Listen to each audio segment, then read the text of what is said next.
se kanssa tää kapulu olleen.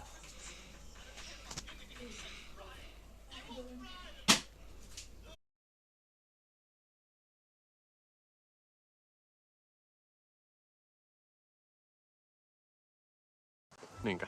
Mentiin Ruissalon tämmöiseen paikkaan tekemään näitä. Arvaa mitä? Mä en oo ikinä tehnyt s'mores. Niinku, mä en oo ikinä edes syönyt noita. Oho. Me tehdään tänään nyt näin, että me pistetään tää vuoka tonne, niin sit nää vähän silleen sulaa. Sitten me laitetaan tikun päähän vaahtokarkki. Sit kun se on valmis, niin laitetaan se tohon päälle jostain. That's crazy, man. Me syön s'mores! Oho, täällä kaiku. Jengi on välillä kommentoinut mun video, että älä huuda. Sitten. S'mores!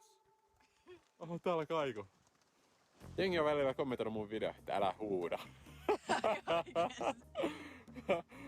Sitten otetaan tuolta tommoset keksit. No niin. No suklaa voisi olla sulaneempaa vielä, mutta ota haukku.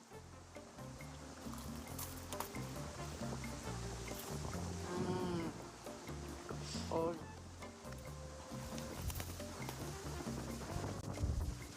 Okei, mä tykkään ihan tästä koostumuksesta, että tää suklaa ei oo sulanut, koska tää vaahtokarkki niinku silleen ensin niinku hampaat vaan niinku valahtaa sitä läpi. Namma, kattokaa. Noita tulee meidän häihin, eikä vaan? Niin tulee, jatkoilla näyttää semmonen valmistavispiste. Joo, totta. Okei, Helmi, nyt kun on s'moresit syöty, oisko sitten... Teddy, set, go.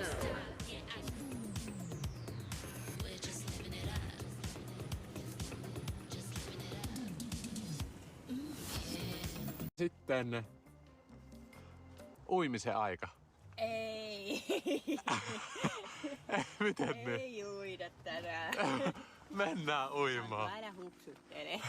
Kyllä. Eikä mennä. Mennään. Eikä mennä. Go. Ei. Huhu, mikä challenge heitetty ilmoille. Santtu just sanoi, että aikoo uida tonne saarelle.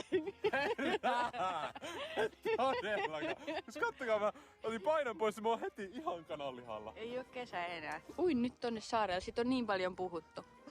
Mä en uit sinne. Ui tonne Mä saarelle. en uit sinne mitenkään. Okei, nyt mä laitan tän kova jätkä moden päälle. Mulla on pari semmoista modea, mitä mä vaihtelen, niin nyt pistetään se kova jätkä mode, elikkäs